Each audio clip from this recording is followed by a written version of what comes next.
So hello guys, நம்ம ஏதோ deo பார்க்க இருந்துச்சு, நம்மளும் போயிட்டோம். ஏன்னா அவன் கையில் கண் வச்சுருக்கோம், எப்படி அந்த கண் எடுக்கிறது நான் யோசிச்சே இருந்தேன்.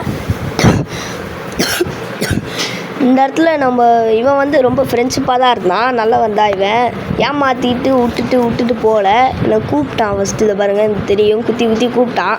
சரி நம்மளும் அவன் பின்னாடியே போவோம். ஆரோ மார்க்கு தான் போட்டிருக்கு, அவனாலாம் போகல, ஆரோ மார்க்கு ஃபாலோ பண்ணி தான் போகிறான். இங்கே ஏதோ கிடைக்கும். நான் போய் இவன் எடுத்துட்டான். ஐயோ, நான் என்ன பண்ணுறது? அப்போன்னு நானும் முடிச்சுட்டு சரி இதான் போவோம். அங்கே ஏதோ கேட் இருந்தது.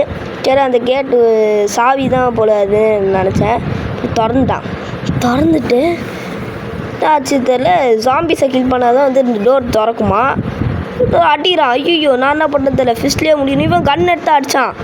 எப்படா இவருக்கு மட்டும் கண்ணு போச்சு? ஒரு வேளை அங்கே பிடிச்சானே அதுதான் கண்ணை நினச்சேன். அப்புறம் பார்த்தா அந்த கை மாதிரி சிம்பிள் காட்டுதில்ல, அதை தொட்டால் கையில் கன்று கிடைக்குது. அப்புறம் அடித்து படுக்கு போட்டு அந்த ஜாம்பியை ஜாம்பியை அடிச்சிட்டா இந்த டோரில் போட்டிருக்கோம் ஓப்பன் டோர் கில் ஜாம்பின்னு போட்டிருக்கா.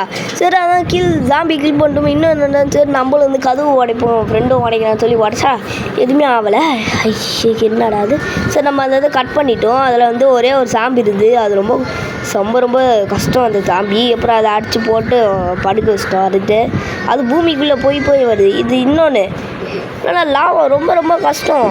அப்புறம் என்ன ஆச்சுன்னு பார்த்தா நெட்வொர்க் இல்லை, வெளில வந்துச்சு. சரி பாய் காசு, நம்ம அடுத்த வீடியோவில் பார்ப்போம். இதில் நெட்டு கொள்ளறதுனால நம்ம விட்டுட்டோங்க.